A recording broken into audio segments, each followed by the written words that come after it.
My reality of my childhood was pretty normal.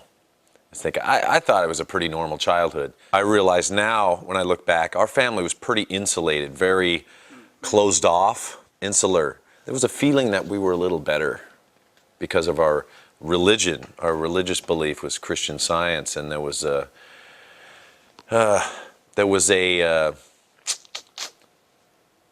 concept of Christian Science is you're using all of the God's power to heal you. You don't believe in doctors. You don't believe in dentists even. You don't believe in anything around health class or anything physical like that. You're learning every subject in the classroom.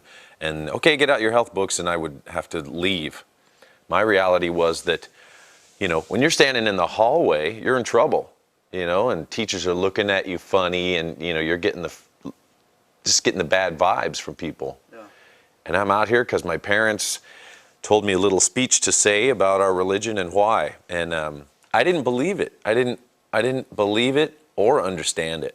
So when people would say, oh, this and that, and we believe this, and, my dad would kind of roll his eyes and say, no, we don't believe in that. And, when he would read from the Bible, he'd get teary-eyed, and it would be so emotional.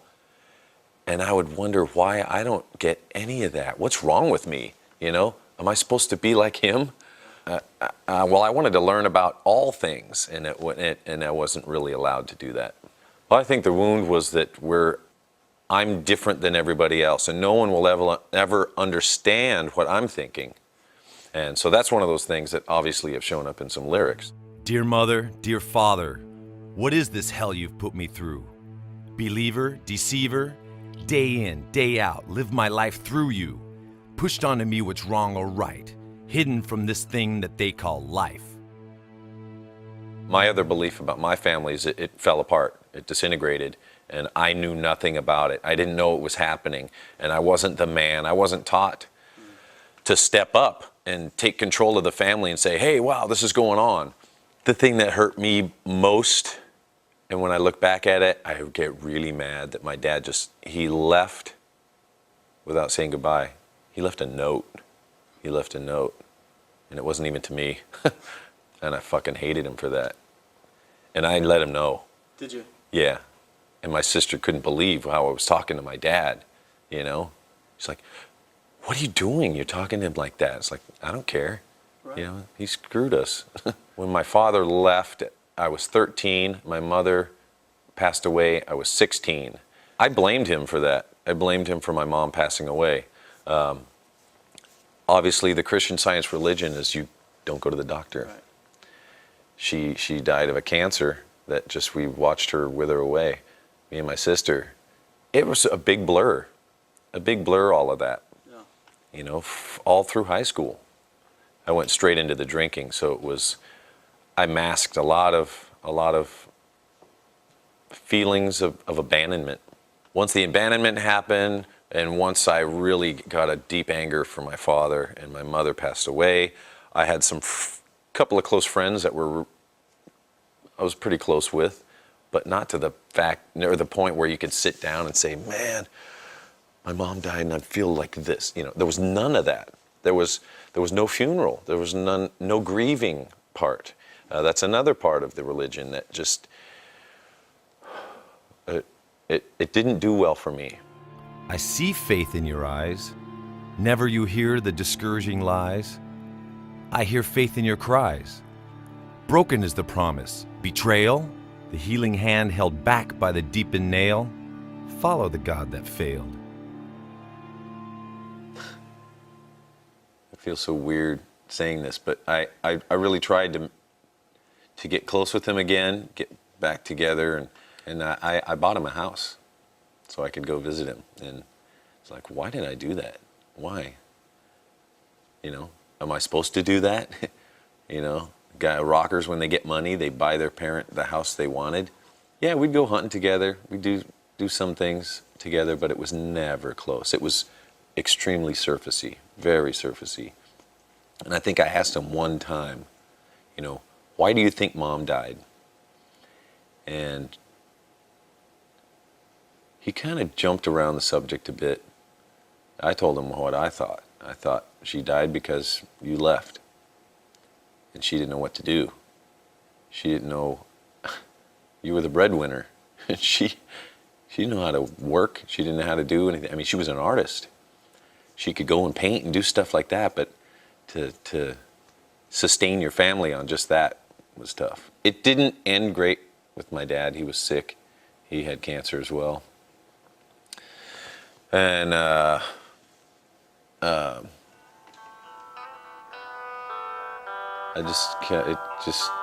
kind of went away. It just went away. I've gotten closure with my mom, going to her, I guess mausoleum you'd call it, and just asking her all kinds of questions. You know, why? Why didn't you let us help you? This, all these things, all these questions that maybe I'll get the answer to later.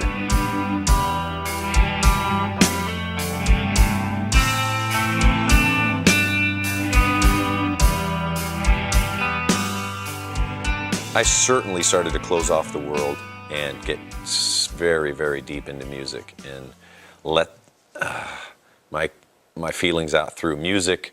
I would hear songs and understand that they're talking to me, they're communicating with me, they understand me.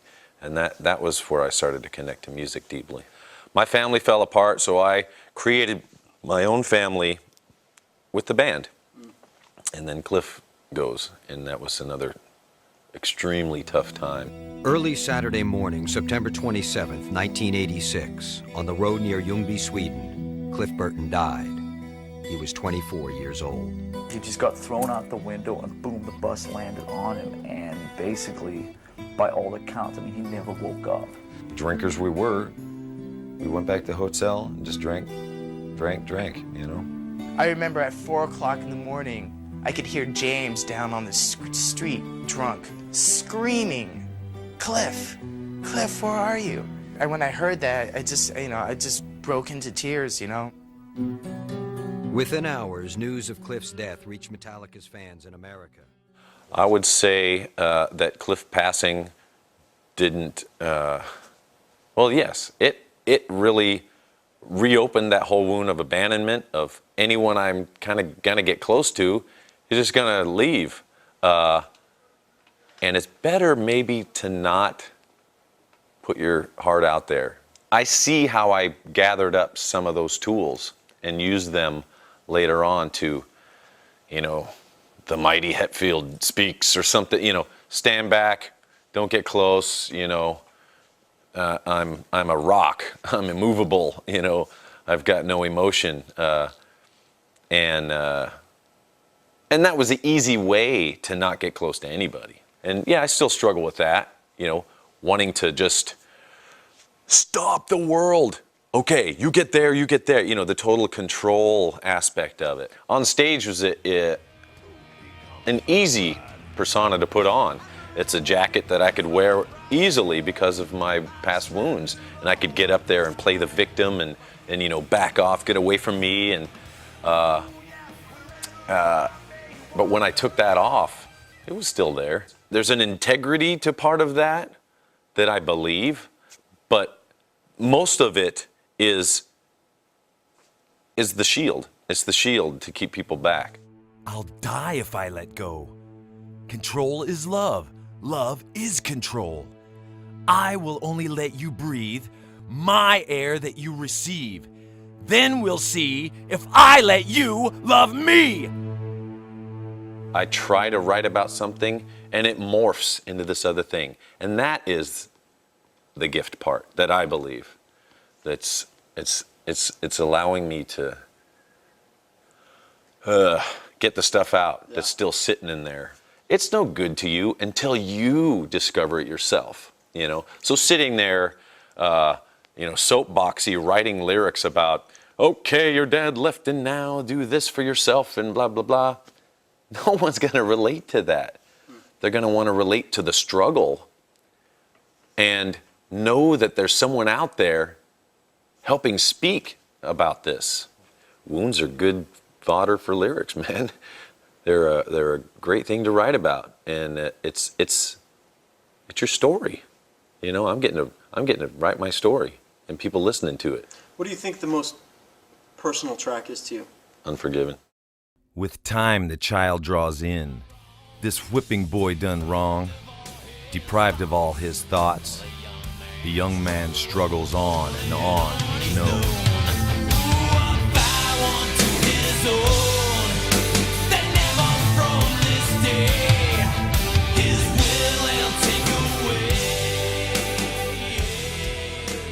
Our kids have no choice on how good a parent we're going to be.